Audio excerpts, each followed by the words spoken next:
Welcome to Haunt Weekly.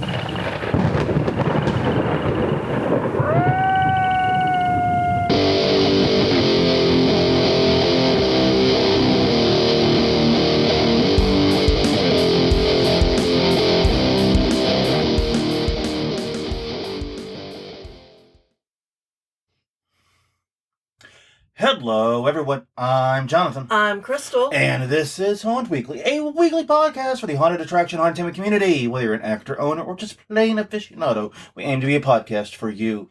And we return to you this week from the frozen winterlands of New Orleans. Yes. It is cold. It is quite cold right now, and even though the forecast is calling for a fairly significant amount of snow, About 4 to 5 inches. I have our secret weapon here, sitting beside me. Crystal she's the anti-Elsa. And she doesn't know how she does it. It's just every time she looks forward to snow, no matter how much it's promised, it never comes. Yeah, right now we're at 95% sure that there's going to be snow tomorrow. But I will remind the court, it was 100% chance in Philadelphia. I know, of blizzard conditions. It was supposed to be blizzard conditions, multiple feet of snow, and no snow until we were midway in the air back to New Orleans. Yeah. Then everything got hit. Yep. It's like the snow. Is she gone? Good. Jump. Then it pounded the shit out of Philly. Anyway. So, you'll know next week whether or not we got snow. In any significant amount, as I've said, my rule for this is flurries don't count. Yeah. Significant accumulation must take place. Yes, so that I can build a snowman. Yeah. You've only had snow once as an adult, and you've had to drive into it. Yeah, it was already there. It was already there when we arrived, and the temperature just didn't go back up to make it go away. Yeah. Like, you're allowed to have cold weather. Mm-hmm. Oh, yeah. But you're not allowed to have snow.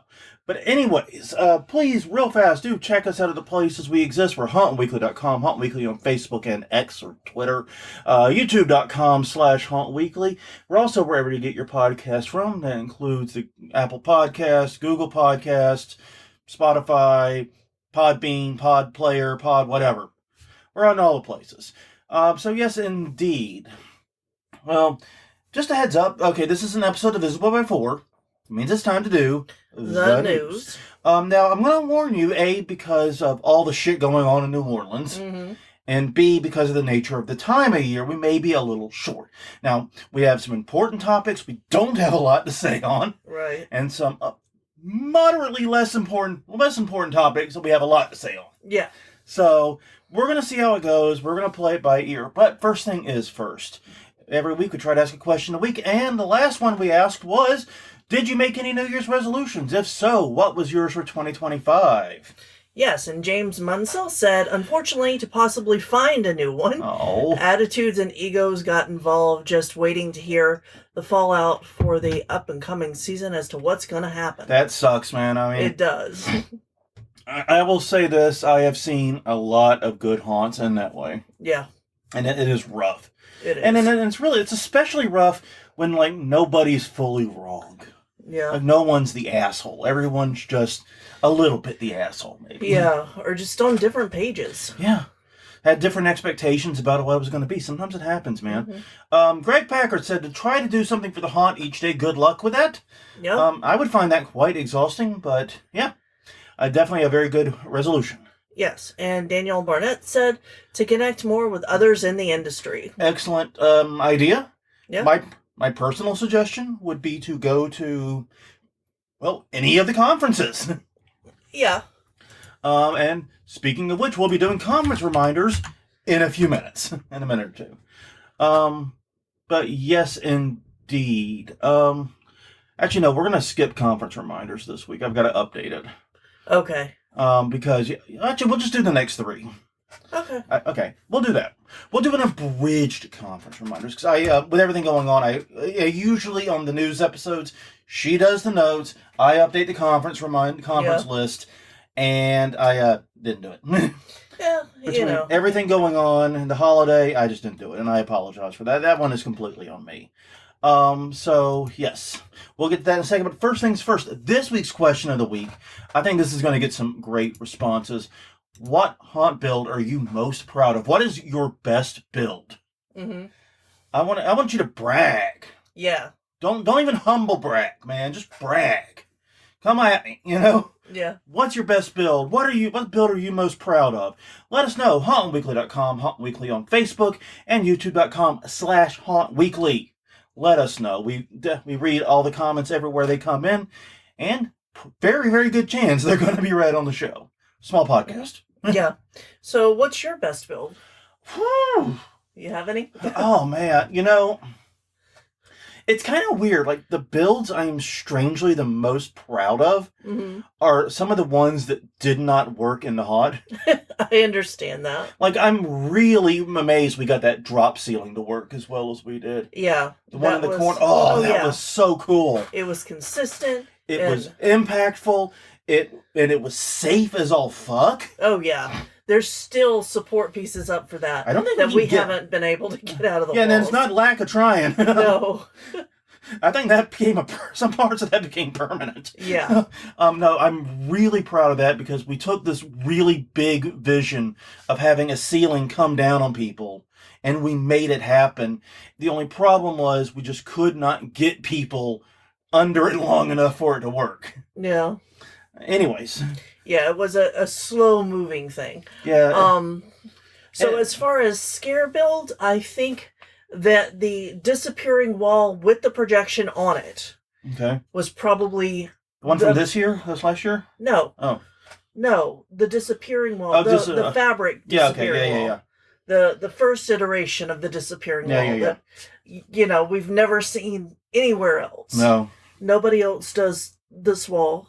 Yeah, and honestly, I was thinking about that. I think one of the reasons might be is the fabric approach we took works great for 3 nights, but I don't know how it would work for a 30-night season. Yeah, I don't know either. That's a good question. But regardless, yeah, that was a really cool effect. Now, as far as just general builds, I think the Q line might actually be our best build because it's still standing after multiple hurricanes. Yeah, the Q line. Yeah. You know what? That's a very good point there that I did not consider. That Q line not only as it served as a Q line, it served for a couple years during the pandemic as a hot tub. Place. Place. Yeah. That ensured privacy and ensured comfort and everything, and gave us a covered space. That for 2 people who A, have very little idea what they're doing, if we're honest, and B, wanted to make it so that it could be flat packed if absolutely necessary. Yeah. It's made with panels. Yeah. It's literally made with panels. Everything in it is a 4-foot panel pretty much. Yeah, we wanted to give people a covered place that they could wait, that was separated, and give our actors like a little scare entrance on the side. Yeah, that was a last-minute addition at the request of one of the actors, too. Yeah. That was very last minute. Yeah. So, I mean, and considering that it's a non-permanent structure because we don't have anchors in the ground for it, that's the difference, folks. You read the codes in New Orleans. Code, Yep. That is the difference. It's held up great. Yeah, and like you said, it survived 3 Cat 3 hurricanes, 2, 3, something like that. I don't know. It's at least 2. Yeah. And the only thing that happened was one piece of the roofing got torn off, but that was our fault. Yeah. We lazed out at the end and didn't attach that final piece properly, but all the pieces we attached properly, still there. And the outside L that's built using the same techniques, that hasn't been damaged at all. So, No. Other than by cats scratching on it. Well, okay. Well, that, and it's also southern facing, so it has the mold and mildew issue that's common in New Orleans. Any building that faces south in New Orleans, or any wall that faces south in New Orleans, is going to have this issue. Just trust me. I don't know. I'm not sure exactly the physics, the biology of it, but it's a thing. It's a goddamn thing, and it's annoying as shit. So, yes, indeed. Let us know what your favorite builds are at all the places I already mentioned. All right, so it's time to do conference reminders. As we said, we're going to keep it a little bit abridged this go-around. So, Crystal, why don't you start us off? February 27th through March 2nd, it is Transworld's Halloween and Attraction Show in St. Louis, Missouri at the America Center. You can go to HaShow, HAASHOW.com for more info. All right, April 4th through April 6th, it's April Ghouls. And Athens, Georgia at Southern Brewing featuring a haunted trail, bands, vendors, and more. Hauntfest.net for more information. And finally this week, April 24th through April 27th, it's East Coast Haunters Convention. It will be in Oak City, Pennsylvania at the Greater Philadelphia Expo Center. Info is still pending. It is paired with the East Coast Christmas Show. And eastcoasthaunters.convention.com for more info. Indeed, all right. And Daniel Barnett, this is what I encourage you to do if you want to make these contacts.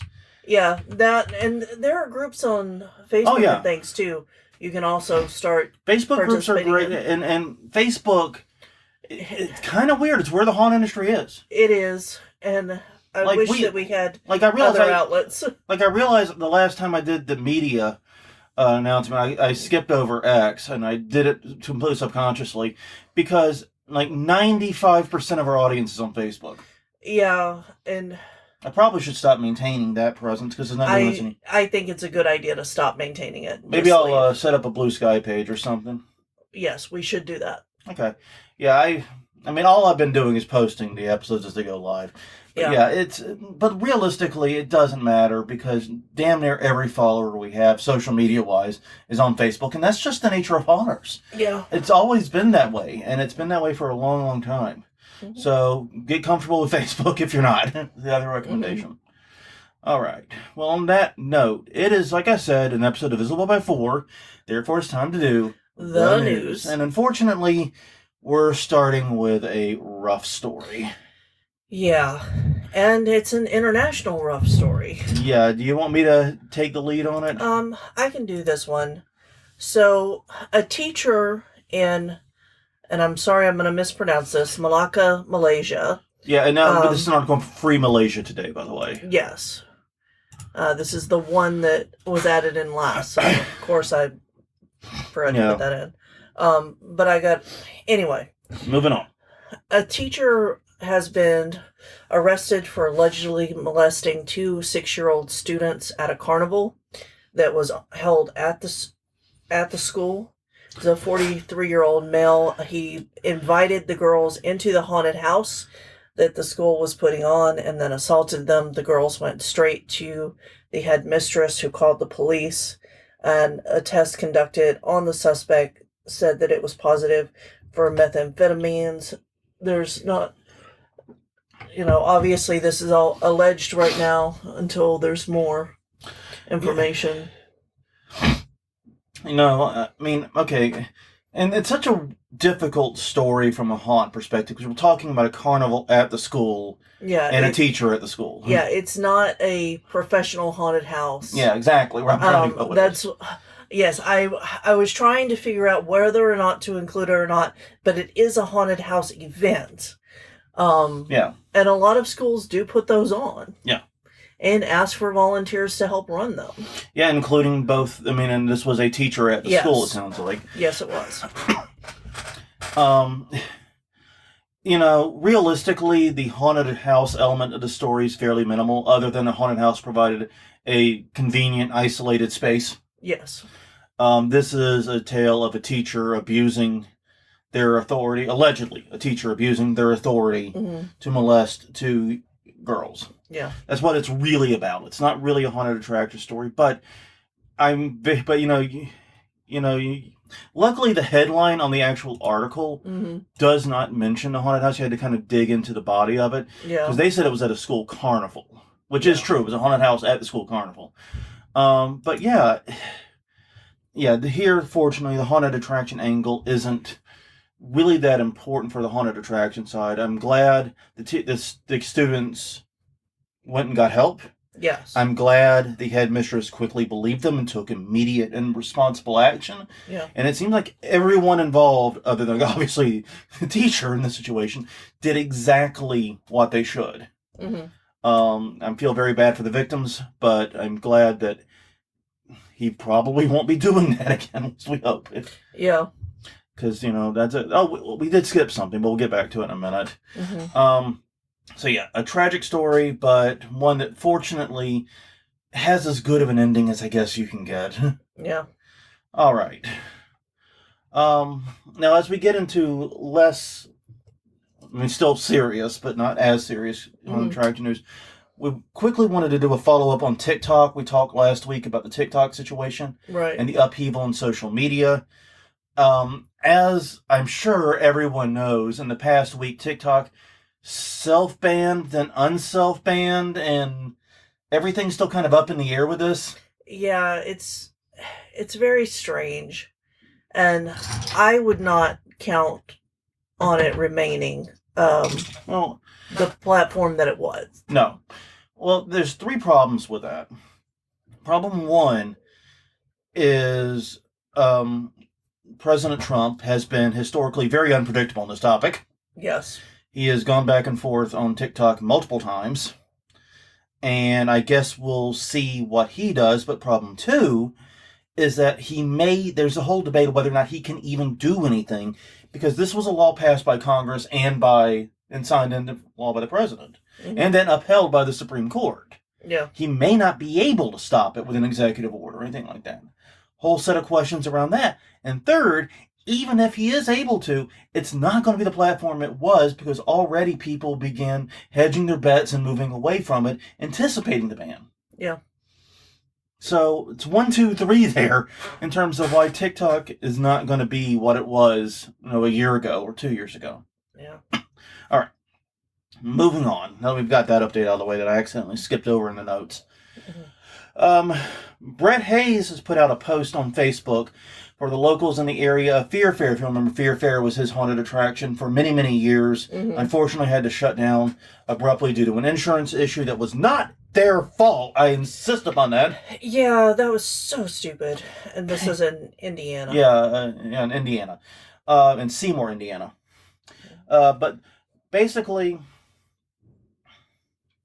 all the wiring in the old Fear Fair building was stolen recently.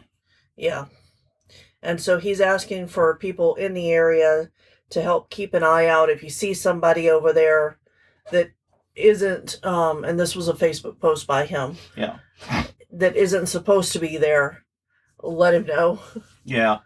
There is a company legitimately there moving props. Yes. Please do not bother them. They have a white truck with white trailer also. Yeah, it looks like a plumber's truck. Yeah. With the extended cab and a panel trailer. Yeah. I mean... Yeah, they're supposed to be there. They are supposed to be there. They are doing things that are totally legit and legal and fine and ethical. Please don't bother them. But if anyone else is on the property, let the authorities know. Let somebody know. Yeah. Basically. It's just a real shitty situation. I know Fear Fair had been doing some things with Christmas and some non-haunt related things, so they could find insurance for. But it just really sucks, the story of Fear Fair, and this is just a kick while they're already down. Yeah. It just sucks. Yeah, it does. All right. Next up, Fear Factory partnered with Station Park Dental to give Andrea Mangum a $20,000 smile makeover. And this is from Morning Star, and the writer is Jeremy Karchner. Man, I'm skipping all the letters because I thought it was Magnum. But you're right, it's Mangum. Yeah. Yes. You triple checked that, I know. I did. Well, I know you. But yeah, she's been working at Fear Factory since 2017 and opened up on a haunt event about some dental issues that make it difficult to eat and have been causing ear problems. So the procedure will happened in August or will happen in August. It was unclear in the article. I'm pretty sure it's a will happen. Yeah, that's... Yeah. It's a neat thing to do for one of your own. Yeah. It's a very cool way to support your haunt family and to further the idea that haunts are a family, because you definitely don't see other businesses doing this. So yeah, a good thing for them, good press for them. All right. Now, this next story is an interesting one. I found this one a while back. We had missed it in October. This is an article by Beer Shaner at Worcester, and it's how you say it. We know someone who's lived in Worcester, Mass. Worcester sucks, and I love it. Now, when I first saw this, I had thought it was either a parody or AI or something, because it just seemed a little too crazy. Yeah. But then I looked into it, and it appears to be authentic. Mm-hmm. I was quite surprised, because back in October, during the middle of haunt season, the headline, I'll just read the first paragraph because it actually says it kind of well. Tensions flared at Ralph's Rock Diner Sunday afternoon as a group of evangelical protesters demonstrated against what they called a satanic ritual that will awaken the Antichrist himself. Mm-hmm. Now, apparently, and this is what I did for my little extra research, is I looked up this location, and then I even checked in Google Maps to make sure it was 100% real. It's a diner/bar that also does a haunted attraction every year. The die-in. Yeah. No points for creativity on that one. Sorry, guys. And basically, it's a small haunted attraction. I mean, the admission fee is $10. Yeah. We're not talking about the biggest haunted attraction in the world, but apparently, protesters seized. Oh, yeah, sorry. It's called Diner, Drive-In, and Die. Mm-hmm. Anywho, and basically protesters picketed the event until they were told by authorities to move. Then they picketed in the parking lot on the property until authorities or someone forced them to move to the sidewalk, to a public space. Yeah, and the pictures in this are crazy because I haven't seen this since the Satanic Panic of the 80s. Nothing like this. No. For a lot of reasons, we are headed, I think, toward another Satanic Panic. Yeah, But I do think we're heading into it. But haunted attractions, in general, rarely attract attention from religious protesters. I mean, like House of Shock did, at least initially. But they were doing very deliberate, very heavy-handed satanic imagery. They were very intentional. And they were doing it in the middle of the actual Satanic Panic in the beginning. Right. So they were playing with fire. And they knew what they were doing. So they got, I think, exactly what they wanted. And apparently there were also rumors that some of those protests may not have been fully authentic. And you know what? We're in showmanship. I wouldn't think less of them for that. Mm-hmm. But yeah, there was definitely some real backlash there. Yeah. So yeah, I do not understand why wherever there's two followers of Christ Church, that is their actual congregation name, decided that they were going to spend their Sunday. Yeah, just doing this. Sunday after church. Gonna go take it to haunted house. So, and the reason like I said, we missed this in October. And the reason I wanted to go ahead and include it now, slow episode, so no reason not to. But also, it's just, what? Mm-hmm. Like I said, when I first saw this, I thought I was on The Onion. I thought I was on a comedy site, especially with the name of the blog. Yeah. But it turns out the story actually is as legit as I can prove it. Mm-hmm. The place is real, the event is real, and yes, the congregation is real. Yeah. I mean, what the fuck? I don't know. Like, we've not seen anything like this in so long. Mm-mm. And I don't know. I hope that this isn't going to become, a new normal for the haunted attraction industry. Especially, like, Worcester is outside Boston. It's a more conservative, more small-town vibe to it, as I understand it. Never actually been there myself. Like I said, Crystal's mom. Ellie's mom. Yeah, lived there for a long period of time. Mm-hmm. So we got to hear all about the goings-on in Worcester for years there. Yeah, we did. And especially the Worcester bus lines. Oh, my God. So much drama on the Worcester buses, y'all, let me tell you. Oh, goodness. I'm not wrong. You're not. But, yeah, so anywho, that, yeah, I'm just worried that this may become a new normal for the industry. Mm-hmm. Hope not. I hope not, too. All right, Cedar Point. Yeah. This is an article at WKYC, Brian Haydett. Cedar Point confirms more changes to the park. They are removing A lot of various structures from the park. Basically, they are in the middle of sort of a lot of renovations, it seems like. Yeah, and it looks like one of the things that they're removing is like a sky. It's called the High Grounds, and it's a playground that's up in the sky. Yeah, like a one the Haunters community related to City Museum in St. Louis. Yeah, it looks very much like that, but outdoors. City Museums is outdoors. The actual bit you climb around. Oh yeah, I didn't do that part. No, you watched me from the bar, which is a wise move, actually. Yes, I did. We know I don't do heights. Yeah, so I'm, it's sad that they're taking this down because it looks like a great playground. And there was a video in the article that shows kids really enjoying everything at this place. And it's going to be, changed. Yeah. They do have a Hallow weekends there. Yep. That they've introduced in recent years. There's no word on whether or not it's going to continue. The last one they did was Blood on the Bayou last season. What the fuck is up with this? Yeah. But they are putting in, new roller coaster. Yeah, they said it'll be the fastest, longest tilt coaster in North America. Yeah, and it's called the Siren's Curse. Yeah. So that sounds spooky-ish. Well, and yeah, and the thing about it is, like those types of playgrounds, in my experience, kids 100% love the shit out of them. Mm-hmm.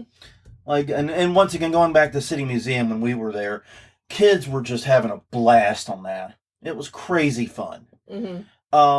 But it's also not something you can sell a theme park on. Yeah. It's not necessarily what sells tickets. Right.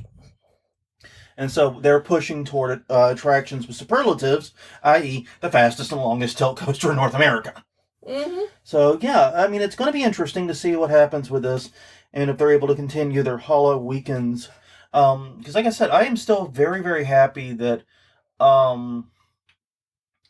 even Universal theme parks have been getting involved with Halloween and doing Halloween shows.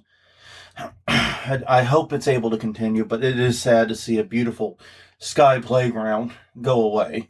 Yeah, and it is located in Erie County, Ohio, if you have any interest in checking it out. Yeah. And seeing what they do with it. All right. Well, and more sad news, unfortunately. Nightmare in the Country announces closing in Woodward, Oklahoma. This is just their website, nightmareinthecountry.com, which honestly, the first time I heard that name, I'm like, that's a dubious name. But then I'm like, wait, but no other haunt uses that. Mm-mm. I've never heard that name before. No. Huh. Oh, well. Regardless, after 15 seasons, they are closing, and it's for a positive reason. The owners want to retire. Yeah. They've hit that point. They want to retire. They thanked all their patrons, actors, and staff over the years and said that basically this is their time to not work. Yeah, they want to do something different. So, it always sucks to see a haunt close. And I always feel bad for all the people who made connections and memories at a haunt. Mm-hmm. But this is the owners wanted. It's the best reason I can think of. We've been successful. We had a great run. We want to retire. Yeah, exactly. I can fault no one for that, even as I do feel bad and sympathize and empathize with those impacted by it. I also cannot blame someone for wanting to retire, especially after a 15-year run. Running a haunt is demanding. It is, and it's hard on the body, especially if you get older. It's hard on the body, and it's really hard.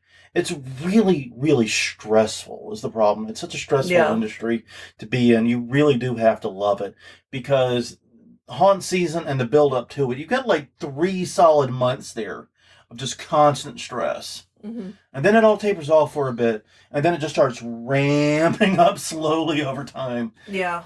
And so, this is one of the reasons why we never went pro, is we didn't want to put that into our lives.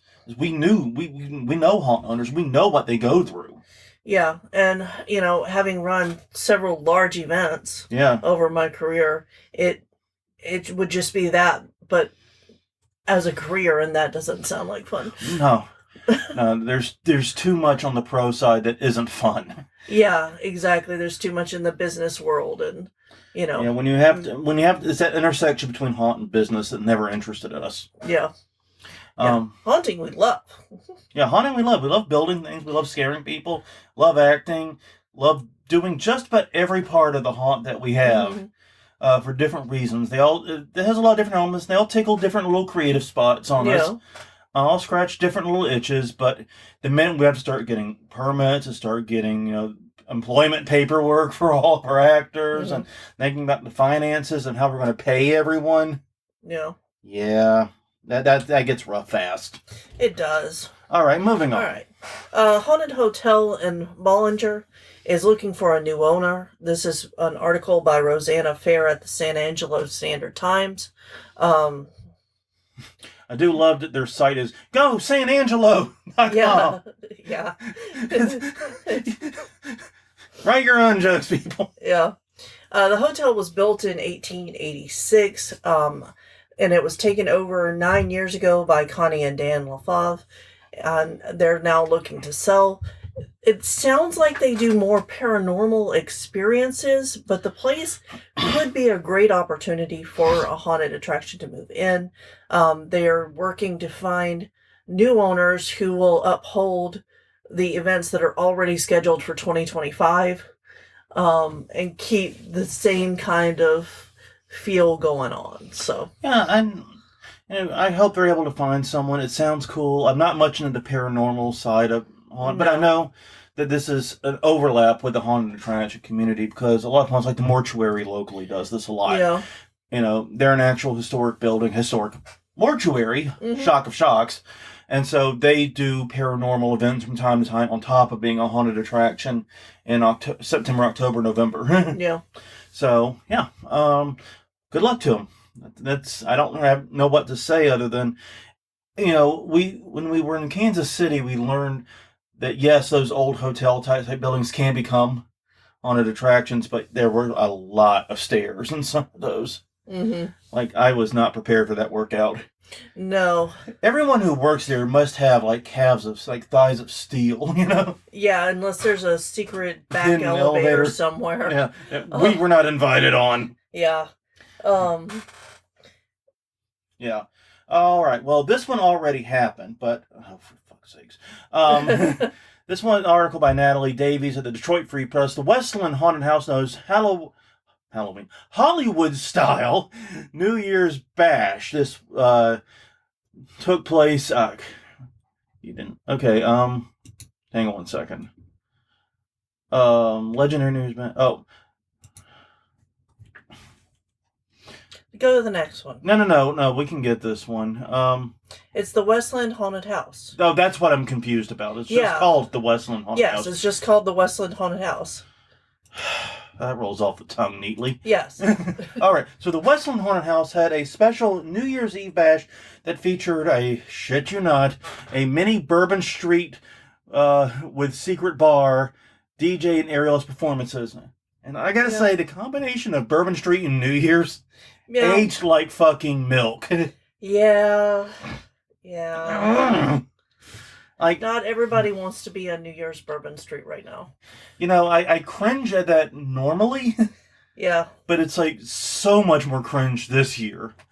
Well, and they had no way of predicting. No, they didn't, and I totally get that. But it's still, it's rough. Mm-hmm. It is. Tickets started at $60 per person with different levels, give different access experience. The event was for those 21 and older. Duh. Mm-hmm. And you could have gotten more information at legendarybash.com, but the event's already happened, so...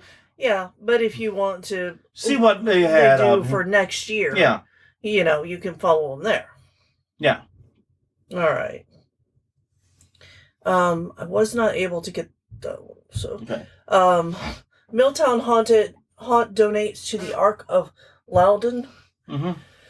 Loudon's newest haunted attraction donated $1,000 to the Ark of Loudon, which is a charity in their town. Haunters Gigi and Sarah Gregg launched the haunted house tours this year to unite the community. by the passion for the art of scaring and give back to local organizations. They also gave to the Walk for Wildlife, Loudon Wildlife Conservancy, and donating almost 100 pounds of canned food to the Loudon Hunger Relief. Yeah. All in all, wonderful thing. Once again, it's always interesting how we start seeing the stories about haunts giving and donating this time of year. It's always lovely to see, but at the same time, I do kind of wish that the haunts would get more boost from it closer to haunt season. Yeah. But regardless, it is the right thing to do. It is an awesome thing to do. Thank you much. Now, I think we should do the last one first and then go back. Yeah, that sounds good.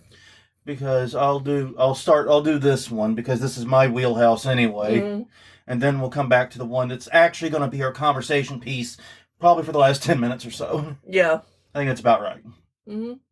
All right. Disney removes Redbubble artwork from Haunted Mansion gift shop following criticism. This is from Pirates and Princesses. Yes.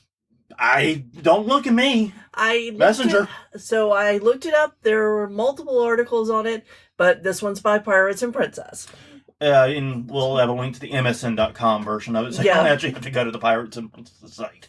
But basically, according to this article, Disney used AI to generate a photo of Ghost Bride Constance Hatchaway from the Haunted Mansion. Mm-hmm. And then they sold that in the gift shop. Yes.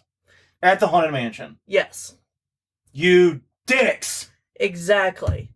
Like, fans noticed right away. She probably had 12 fingers or some shit. Well, they figured out where it came from, how to buy it, because apparently they didn't even get an exclusive license. But yeah, many fans argued that Disney is known for handcrafting, artistic stuff, and then they go and use AI. And specifically rather, someone else used AI. Yeah. And then was selling the image. Yeah. And then Disney bought that image. Right. Did I get that about right? Yeah.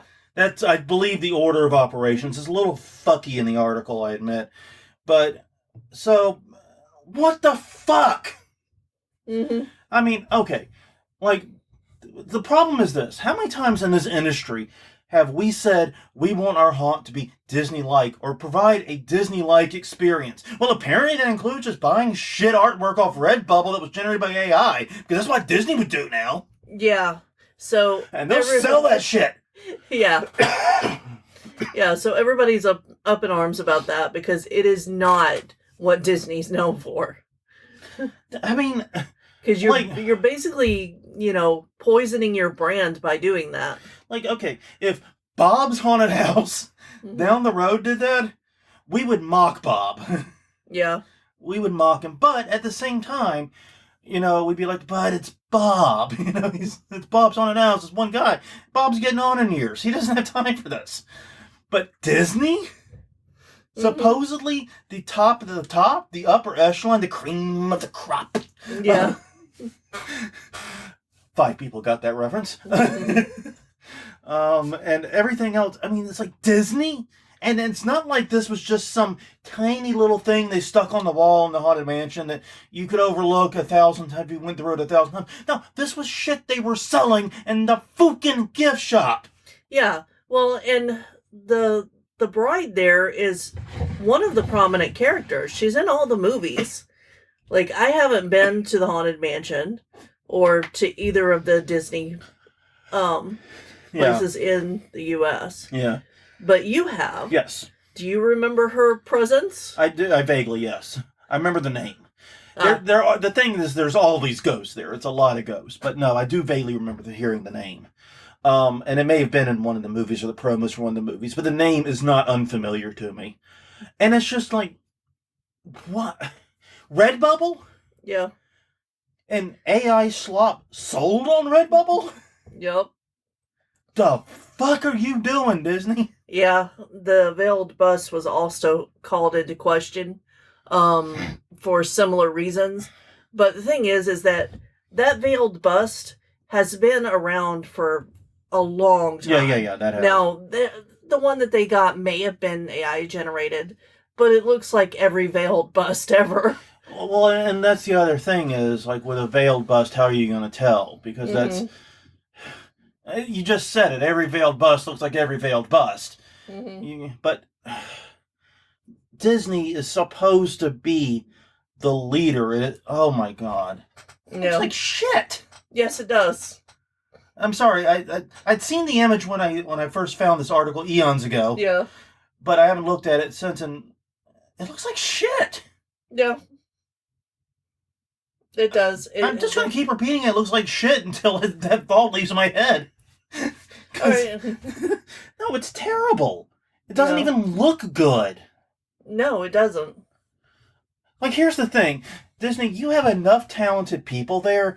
You could probably have one of your janitors probably wants a shot at this, right? That was their foot in the door. They just wanted to get a paycheck from Disney so they could find a way of, get in somewhere else. And so, put them in, coach. Let them have it. If you're so desperate for people to create artwork, God, I mean, Disney. I think that they missed an opportunity to do a fan contest type thing. I would even take local artists. Yeah, I would take that over what they did. Or do a whole exhibition of local artists' interpretations of the Ghost of the Haunted Mansion. That would be freaking awesome. Haunts should do that for yourselves. Take that idea, run with it, get fans to do interpretations. Okay, yeah, you have a lead character in your haunt, or something like that. Yeah, have people do their own artistic interpretation of it. Have them on display at the haunt. And maybe even give them a chance to sell the artwork. Yeah. If there's somebody who wants to buy it. Exactly. And, make sure that you've got all of your, clearances and copyright. Oh, yeah. In order for the contest. But no, when I remember reading this and just, what the fuck, Disney? Yeah. I just could not believe Disney, of all people, would do this. No. And this is, as you noted, this is something that's been reported on multiple sites. Mm-hmm. I don't, but anyway, well, let's move on. This is going to just make me too sad. Oh, so we'll just do another sad one instead. We'll close it off with a sad one. Yeah, basically. There weren't a lot of happy ones out there right now. Can't imagine why. So Party City is going out of business. This article is by Emmy Abbasi and Jordan Walensky at CNN.com. And they're closing after 40 years of being in business. Now, this is where the story gets interesting. Because I was like, okay, it's closing. That's going to be it. But this article, is a very long read, but so interesting. There are so many twists and turns in it. Like, CEO Barry Litwin told corporate employees on a Friday meeting that it's, quote-unquote, winding down operations immediately. Winding down is not immediate. Those two things don't go together. No, you say ceasing operations immediately. Yeah. And staff were told that they wouldn't receive a severance pay and that their benefits would end as the company goes out of business. Wow. Now, so the interesting thing about this CEO is he's only been there 4 months. I think that they hired him specifically to do this. Which is a very common thing, actually. It is. Not a shock at all. No. But, so rumors started circulating because the product development team was supposed to go on their annual trip. Which I'm going to assume included a trip to the Halloween and Party Expo, January 13th through 15th in Las Vegas, Nevada. No, they didn't go, though. I'm pretty sure. Yeah. Sorry. Yeah, they probably were supposed to go to that. It would have made sense. They were called back the week before, and they were given the reason of they couldn't go because of a safety risk due to Party City not paying suppliers. Yeah, safety risk. Yeah. And then it came out that employees were sent home on December 10th, and when they showed up to work on the 11th, found the doors locked and security guards telling them that they had to have a 1-day in advance heads up to gain access to the building to get any of their belongings. Like, this is just a shitty way to handle a business closing. Yeah, I mean, there's no good way, but this is one of the more awful. Yeah, and I mean, it's a really interesting read, even though it is long. And like I said, these are just some of the highlights from it, because they got out of bankruptcy, because we reported that they had went into bankruptcy when it happened. Yeah. They got out of bankruptcy a month before the new CEO was hired, and then 4 months later, they're shuttering everything. I actually watched a video. I'll throw out an analog, something to watch alongside this. There's a YouTube channel called Company Man. Yeah. He did a video about Party City. He's actually done a couple of videos about Party City, but he did one after the shutdown was announced, which sort of summarized everything and brought it all together. And, basically, obviously, as a retail company, they're facing challenges galore. Yeah. And one of the big challenges that they faced in more recent years was that they are a party supply company, and during the pandemic years, there weren't very many parties happening. Right. Now, they did blame something during the pandemic for their $1.7 billion debt load. But it was not enough helium because of the helium shortage that was a crucial point of their business. And that was actually something the Company Man video also covered. Yeah. Noting that they actually got something like 10 to 15% of their sales from helium balloons. Yeah. That sounds crazy.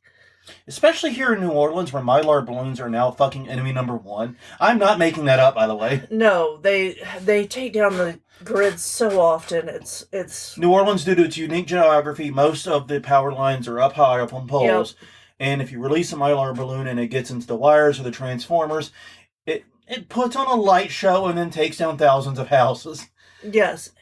And in fact, they either recently passed or are considering passing a ban on them. Yeah. But like Dollar Tree sells Mylar balloons, yeah, helium inflated. Yeah. Well, and I think that was another problem they had, was even when they did have helium, there was increasing competition in that space. Yes. Because basically they made nearly all their money at Halloween. Yes. Was one of the other things that came out in that video, and one of the reasons we're talking about it here. They made something like 40% or 50% of all their sales at Halloween. It was a huge percentage, right? Mm-hmm. And it was in costumes, decorations, and party supplies. Sound like someone else, Yeah. Just taking a guess here. You might have heard of the spirit of a company that... Yeah. It'll probably move into all the extra party cities now. Yeah, because Spirit, by operating the temporary locations, and was able to have more locations at lower cost, lower operational cost, and basically, one of the things I find interesting about Spirit that I did not know was, with very few exceptions, if something doesn't sell at Spirit by like the 3rd of November after the half-off thing ends, it just gets shipped back into storage. Yeah. It'll come back next year. You'll see it again. That makes sense. Now, there are exceptions to that. Some things they can't sell year after year, but most things, that just go right into storage and come right back out. They don't have that issue of having to throw away a significant amount because they don't have things that spoil that much. But regardless, they had their lunch eaten because, okay, you and I have been to a couple of Halloween cities. Yes. Which I'm sure you'll remember was Party City's attempt at their own Spirit thing. Yeah, they were trying to compete head-to-head. It didn't work. No. And between Party City, between Spirit and then Home Depot, really just this 800-pound gorilla entering the fucking decorations market. Yeah. What the fuck was Party City gonna do? I don't know. I mean, they had to keep increasing their costs because of inflation, and because they had all of this debt overhead, that they were trying their overhead was just so high too. Yeah. So their products were a lot more expensive than you could get them anywhere else. Yeah, and like I've seen the change just in our time here at this house over the last 20 years. Yeah. Because when we first started doing Bernie Baxter, not 2000, but like the 2007, 2008 year. Yeah. We tried to drop off flyers at Party City. Yeah. And they wouldn't let us. Right. We never got to. But I did notice they had a line literally running the length of the store to try on costumes. Yeah, because it was them and then the little local mom and pop costume shop that we used to go to all the time. Yeah. And that was it. And then when Spirit opened up, there was a definite visual reduction in the amount of people shopping at Party City. Yeah. And here's the thing, like, especially once Home Depot opened up, what did we go to Party City for Halloween? I can't think of a damn thing. Bernie canes. Oh, that's right. They were for a while there, but then we found an internet place that has higher quality canes. Exactly. They sold the canes that shatter. Yeah. Yeah, okay, Bernie canes be about it, and I don't think you're going to keep a business going that long by selling me $5 bamboo canes. No. So Bernie canes will be about it. I think you're right, because we never bought any decorations there. No, even things not in a long time. There were things we liked, but they were always priced so unreasonably. Yeah, there were a few, like, whenever the flame bulbs and stuff first came out, I think they were the first place that had them. And we waited to see if they went on sale. Yeah. But yeah, we didn't buy masks or anything like that there. Too expensive. And the quality was too up in the air. I don't want to say it was like low quality stuff, but it was very up in the air. Like Spirit, you're getting Spirit quality. You at least know what the quality is. Yeah.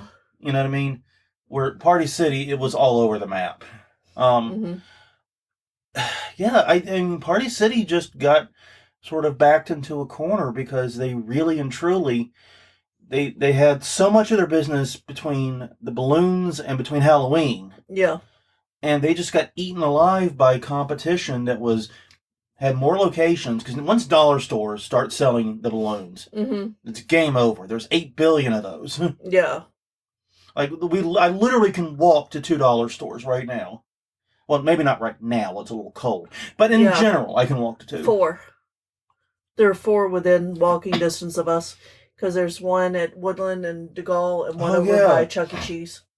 Oh, I forgot about that one. Yeah. Yeah, you're right. 4. I can walk to 4 with it. So 4 within a mile. Yeah. And I consider a mile a comfortable walk. Yeah. So, yeah. But nearest Party City, that was 5-6 miles away. That was all the way on Manhattan.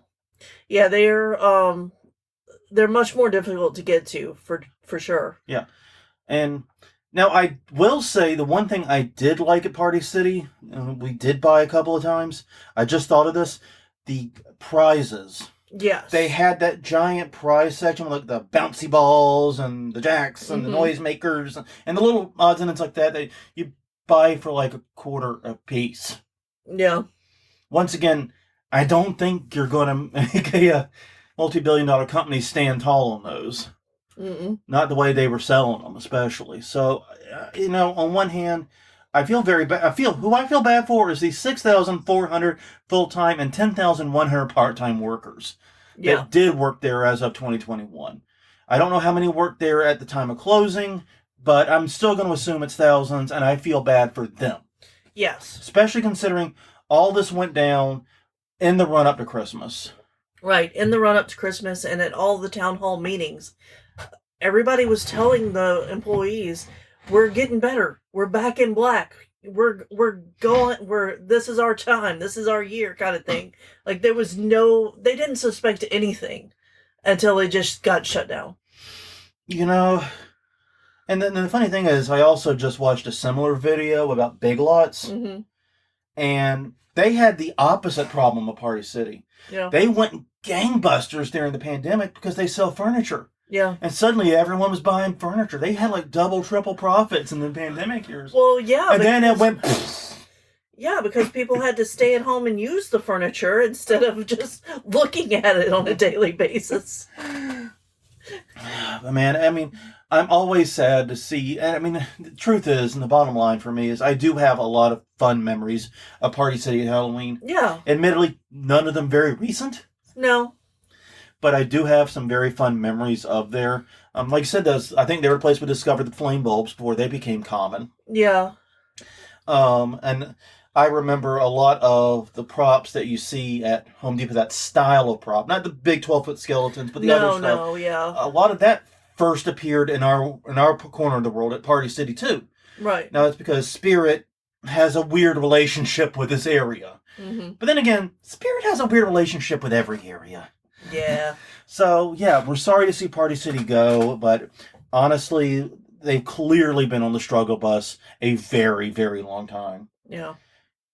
Well, on that note, everyone, thank you very much for joining us for the past hour. Hope this was educational. Hope you learned something. Hope you had a little fun.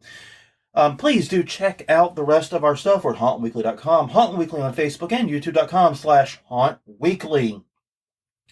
Until next time, I'm Jonathan. I'm Crystal. And we'll see you all next week with more Haunt Weekly. I have no idea what we're talking about.